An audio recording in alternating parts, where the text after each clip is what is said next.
دوسرے روز امام شامل اور خلیل شلبی اپنے متحدہ لشکر کے ساتھ جنوب کی طرف کوچ کر گئے تھے۔ خلیل شلبی کی کازان سے روانگی کے بعد روسی جنرل مالوکوف کالمکوں اور جنگاریوں کی بستیوں کے اندر سے حرکت میں آیا۔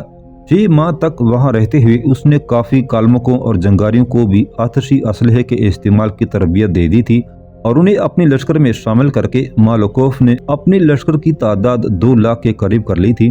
اپنے آتشی ہتھیاروں اور خچروں سے کھینچی جانے والی توپوں کے ساتھ مالوکوف نے بڑی تیزی سے پیش قدمی کی، دریا یورال کو عبور کیا۔ دریا میں جس جگہ زمین پتریلی ہونے کے بجائے ریتلی تھی وہاں لکڑی کے تختے بچھا کر توپوں کو دریا کے اس پار لے جایا گیا۔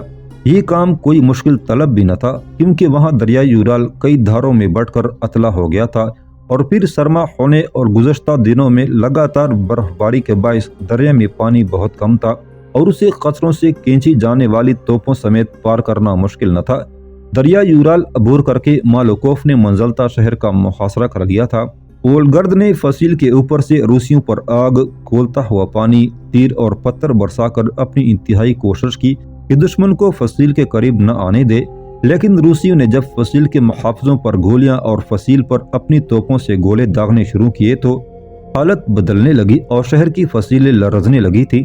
آخر لگاتار گولہ باری سے شہر کی فصیل کا ایک حصہ گر گیا اور روسی اس میں سے شہر میں داخل ہونے کے لیے آگے بڑھے، لیکن وولگرد نے انہیں اتنی آسانی سے شہر میں داخل ہونے کی اجازت نہ دی۔ اپنے لشکر کے ساتھ فصیل کے راستے وہ شہر سے نکلا اور روسی لشکر پر اس نے عام حملہ کر دیا تھا، لیکن وولگرد کی کوئی پیش نہ گئی۔ ایک تو روسی لشکر ہی اس سے کئی گنا زیادہ تھا، دوسرے آتشی ہتھیاروں نے وولگرد کی ساری کامیابیوں کو محدود کر کے رکھ دیا تھا۔ وولگرد کے لشکر میں گھوڑے توپوں کے گولوں سے بدک کر اپنے سواروں کو گرا کر زخمی کرتے رہے۔ اس کے علاوہ گرم گولیاں وولگرد کے لشکریوں کے سینے چلنی کرتی رہیں۔ آخر وولگرد کا سارا لشکر جنگ میں کام آ گیا، خود وولگرد بھی بیچارہ مارا گیا تھا۔